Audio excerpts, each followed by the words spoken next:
देवमेव अपरे यज्ञं योगिनः पर्युपासते ब्रह्मज्ञो अपरे यज्ञं यज्ञेन एव उपजुह्वति। नमस्कार मित्रों, ये जो श्लोक है ये भगवद गीता के चौथे अध्याय का 25वां श्लोक है, जिसे हम आज गहराई से समझेंगे। तो आइए सबसे पहले इसके अर्थ को समझते हैं। तो जो श्लोक है वो कहता है देवमेव अपरे यज्ञम, अर्थात देवों को अर्पण करता है निश्चित ही दूसरा यज्ञ। योगिनः पर्युपासते, अर्थात योगी चारों ओर पूजता है।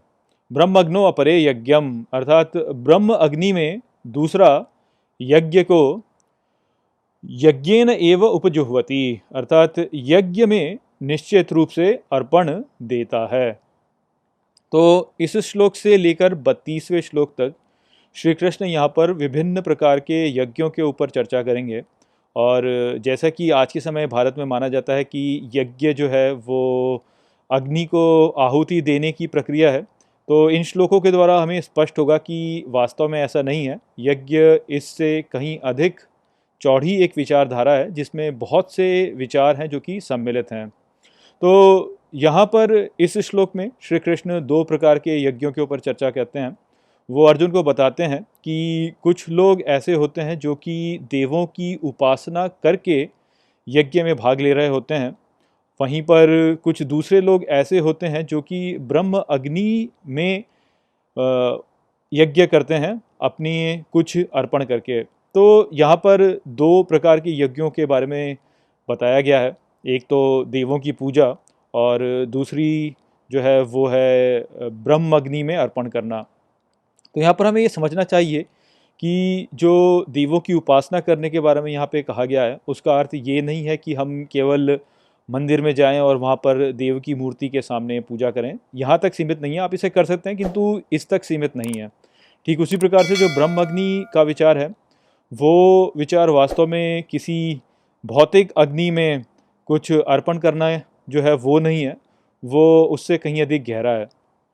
तो जो विचार देवों की उपासना वाला है वो वास्तव में हमारे जीवन के कर्मों से संबंधित है कि जब हम किसी भी देव की उपासना करते हैं तो उसकी उपासना करने का अर्थ केवल मंदिर में जाके उसकी पूजा करना नहीं है, बल्कि उस देव के अनुसार अपने जीवन को जीना है। तो जैसे यदि कोई व्यक्ति लक्ष्मी की पूजा करता है तो लक्ष्मी जो है वो समृद्धि की देवी है, और उस प्रकार से यदि आप देखें तो समृद्धि प्राप्त करने के लिए व्यक्ति को जो अपने कार्य करने हैं वो ऐसे करने होंगे जिससे कि वो धन को प्राप्त करे।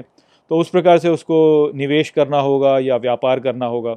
किंतु यदि कोई व्यक्ति इस प्रकार से निवेश करता है और व्यापार करता है जहाँ पर कि वो अपने समाज को चोट पहुँचा रहा है, तो उस प्रकार से होगा ये कि समाज जो है उसमें समृद्धि घटेगी, और समाज में समृद्धि के घटने से उस व्यक्ति की जो समृद्धि है वो भी घटेगी।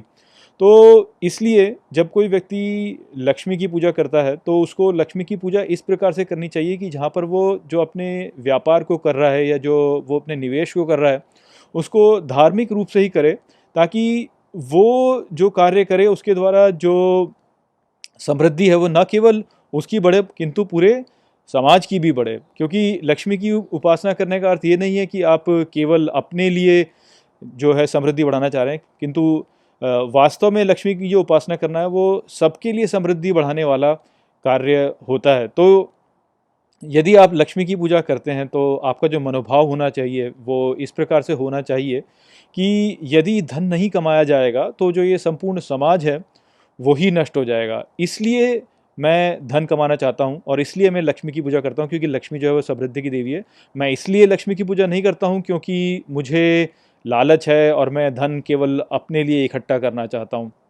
तो इस प्रकार से ही आप जो देवी देवता हैं उनकी पूजा करते हैं वो वास्तव में एक यज्ञ ही है। यहाँ पर आप दुर्गा की पूजा भी कर सकते हैं, यहाँ पे आप गणेश की पूजा भी कर सकते हैं, यहाँ पे आप कुबेर की पूजा भी कर सकते हैं, यहाँ पर आप सभी देवी देवताओं की उस प्रकार से पूजा कर सकते हैं। किंतु ये जो पूजा होती है उसका जो मनोभाव होता है वो ठीक से होना चाहिए, जहाँ पे कि आप उस देव को ठीक से समझें कि वास्तव में लक्ष्मी की पूजा करने का अर्थ क्या है, वास्तव में गणेश की पूजा करने का अर्थ क्या है। जब आप ठीक प्रकार से ऐसे देव को समझ करके उसकी पूजा करेंगे तो वो वास्तव में आपको मुक्ति की ओर ही लेके जाएगा। होता वास्तव में यह है कि लोग अपने अहंकार से जोड़ करके इन देवों की पूजा करते हैं और सोचते हैं कि हम अपने लिए कुछ प्राप्त कर लें, किंतु वो देवों को ठीक से समझ नहीं पाते हैं। तो ये वास्तव में एक यज्ञ ही है कि आप देवों की उपासना करें, और देवों की उपासना करने से अर्थ है कि अपने जीवन को इस प्रकार से जिएं कि वो देव का जो विचार है उससे साथ में जुड़ा हुआ हो और ठीक प्रकार से चल रहा हो, जिससे कि इस समाज में समृद्धि या इस समाज में कल्याण बढ़ता जाए और आप जो हैं उस प्रकार से अपने आचरण को करके मुक्त हो जाएं। ठीक उसी प्रकार से जो ब्रह्मअग्नि में यज्ञ करने का जो विचार है वो वास्तव में ऐसा यज्ञ नहीं है जो कि हवन के रूप में दर्शाया जाता है, जहाँ पर आप अग्नि को जलाते हैं और केवल कुछ मंत्र बोलते हैं और कुछ वहाँ पे अर्पण करते हैं। ब्रह्मअग्नि का अर्थ यहाँ पर है कि ये जो संपूर्ण सृष्टि है उसमें जो भी घटना घट रही है उसके पीछे का जो सत्य है वो वास्तव में ब्रह्म ही है, और ब्रह्म के लिए ये जो सारी घटनाएं हैं ये एक यज्ञ ही है। और उस यज्ञ में हो रही है जो घटनाएं, उसमें जो गतिविधि है उस गतिविधि को आप अग्नि के रूप में देखिए कि वो जो सत्य है वास्तव में जिसके अनुसार हो रहा है। जैसे कि हमने पिछले श्लोक में चर्चा की कि जो शेर है वो हिरण को जो खाता है वो वास्तव में एक प्रक्रिया है जिसके द्वारा इस पूरे संसार में संतुलन बना रहता है। तो वो जो सत्य है वो वास्तव में उस संतुलन की प्रक्रिया है।